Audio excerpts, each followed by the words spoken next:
Aku Rameza Zaira Azmi dari kelas 1010. Di video ini, aku bareng Andi Nisa Arta Nabila bakal ngebahas materi seru, analisis data. Yuk langsung aja kita mulai. Data menurut Kemdikbud yaitu informasi dalam bentuk yang dapat diproses oleh komputer seperti representasi digital dari teks, angka, gambar grafik, atau suara. Dan menurut Kristanto, data merupakan suatu fakta mengenai objek yang dapat mengurangi derajat ketidakpastian tentang suatu keadaan dan kejadian.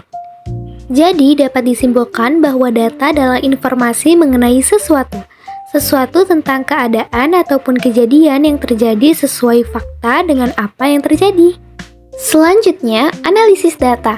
Menurut Patton pada tahun 1980, analisis data adalah proses mengatur data, mengorganisasikannya ke dalam suatu pola, kategori, dan satuan uraian dasar. Dan menurut Bogdan dan Taylor pada tahun 1975, analisis data adalah proses yang merinci usaha formal untuk menemukan tema dan merumuskan hipotesis atau ide, seperti yang disarankan oleh data dan sebagai usaha untuk memberikan bantuan pada tema dan hipotesis itu. Jadi, dapat disimpulkan bahwa analisis data melibatkan pengorganisasian, pengelompokan, dan penginterpretasian data untuk mengidentifikasi pola, kategori, dan unit dasar, serta menemukan tema dan merumuskan hipotesis berdasarkan data yang ada. Kemudian ada teknik pengumpulan data. Teknik pengumpulan data adalah metode yang dipakai untuk mengumpulkan data-data penelitian.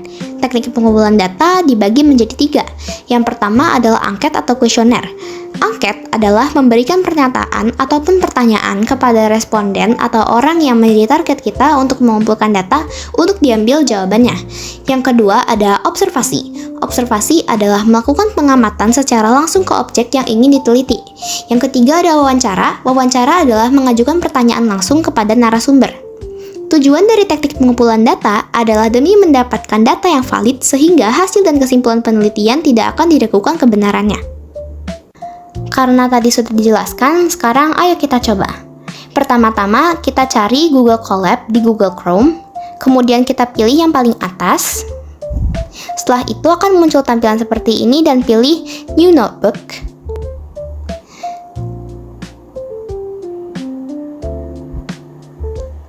Setelah itu kita kerjakan soal yang ini. Yang pertama, gantilah data dalam print dengan print petik 2 tambah 3 petik. Kemudian jalankan atau run. Apa hasilnya?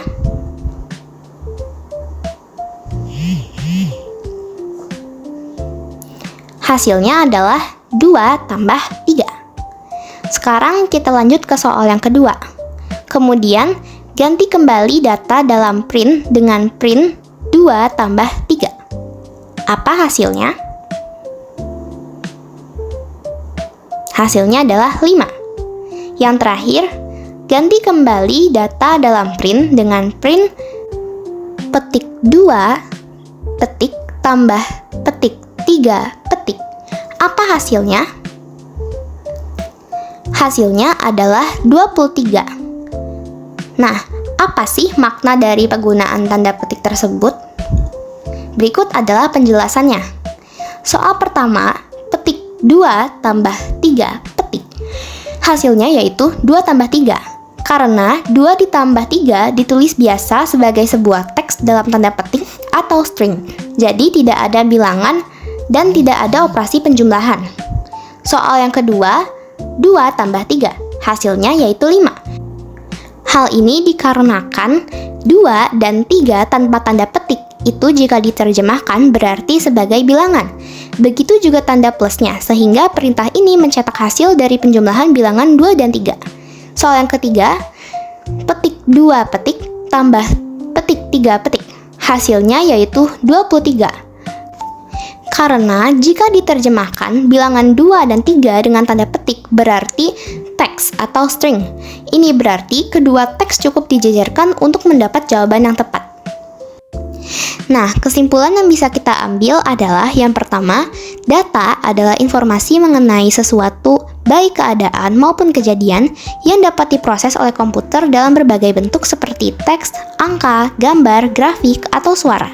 Yang kedua, analisis data adalah proses pengorganisasian, pengelompokan, dan penginterpretasian data untuk mengidentifikasi pola, kategori, dan unit dasar, serta menemukan tema dan merumuskan hipotesis berdasarkan data yang ada.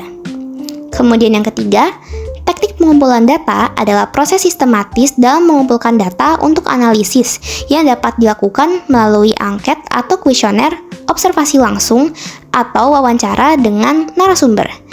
Yang keempat, Google Colab adalah platform yang digunakan untuk melakukan analisis data dengan menggunakan bahasa pemrograman Python.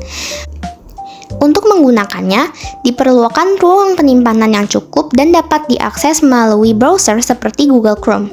Dengan menggunakan Google Colab, Anda dapat melakukan analisis data dengan lebih efisien menggunakan bahasa Python. Sekian materi analisis data dari kami. Terima kasih atas perhatiannya. Sampai jumpa lagi.